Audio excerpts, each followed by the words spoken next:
Today, we become legends. Today's Titan Talk showcased the updated Emberlord Vulcan skin in-game, discussed potential reworks or changes for more problematic gods and the move to Smite 2, as well as conquest updates like beacon and tiki masks, and a whole lot more. Don't forget to subscribe to the channel if you haven't already so you don't miss my future recaps, but without further ado, let's jump in. First up, they went over the full OB14 patch notes on the show, which we of course have covered in more detail in previous videos, so I'll just mention the new stuff that was in patch notes and that they showed today that they haven't mentioned before and I've covered in previous videos. First up, they did say that Quickplay Joust might make it into the update when they did the showcase for OB14, but they confirmed that it will be pushed back to OB15 on today's show, as there's a few extra things they need to get done for it. They are going to have some more bug fixes that are just waiting to be confirmed for this patch and added to patch notes. Isaiah says specifically the Invisible Scylla 2 bug will be fixed for the update tomorrow, which is good to hear. They also showcased the full Emberlord Vulcan Saga skin on the show, as it was a bit work in progress on the last show, so here's a quick look at all of the forms of the skin. The final form specifically looked a ton better than it did last time, where a lot of the textures were missing and some of the effects weren't finalized. The prisms also look a ton better now. Here's Chromophere, Sanguine, Viridread, and Glaciator.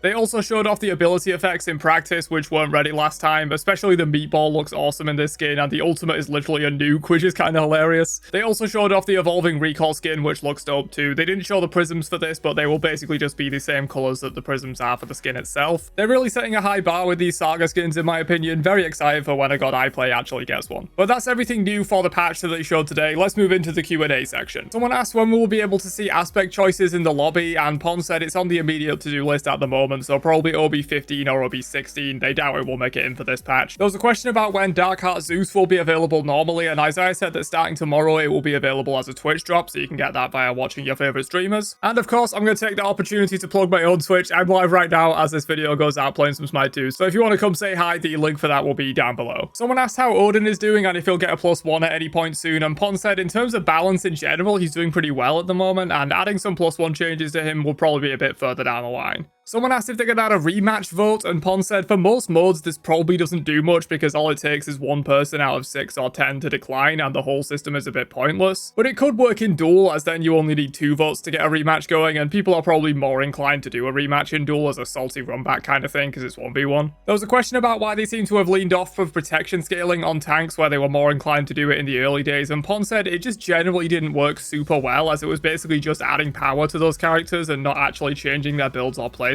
You build prots anyway, and all it did was add more power to those kits, but he did say there's probably some cases where they could look at adding it in a more unique way. Someone asked if they could make more starter items that are omni-statted like the jungle starters are, and Pon said he feels it's more interesting when there's unique options, and if they made every starter universal power, it would be more likely that 1 or 2 starters would just dominate builds and the others would never see any use. The only reason they did this for Bumbers is because you absolutely need to have Bumbers to be a jungler, and it would feel pretty bad for int junglers to not get anything from the starter. Someone asked if there are any items that give allies protections in the works, and Pon said it is intentional that the protection aura items from Smite 1 are not in Smite 2 because it created pretty unhealthy game states where supports were just aura bots and backliners were tankier than they really should be, which affected TTK. So if they were to bring any item like this, it would need to be a bit more conditional or harder to apply with some kind of cooldown or something like that. Someone asked if they could add more items that have both strength and intelligence, and Pon said there's definitely room for more of those, but they need to have a reason to build them specifically for hybrid characters, as if they make them balanced for hybrid builders, they will be completely unusable for mono-scaling gods. So maybe some kind of passive or active that specifically plays off of having a good amount of both stats in your build. There was a question about if they go back and take a look at some of the older aspects that are underperforming and or boring and potentially rework them, and Pon said they do want to do that at some point. It's just a matter of do they prioritize that or do they prioritize getting aspects in for every god that doesn't have one yet.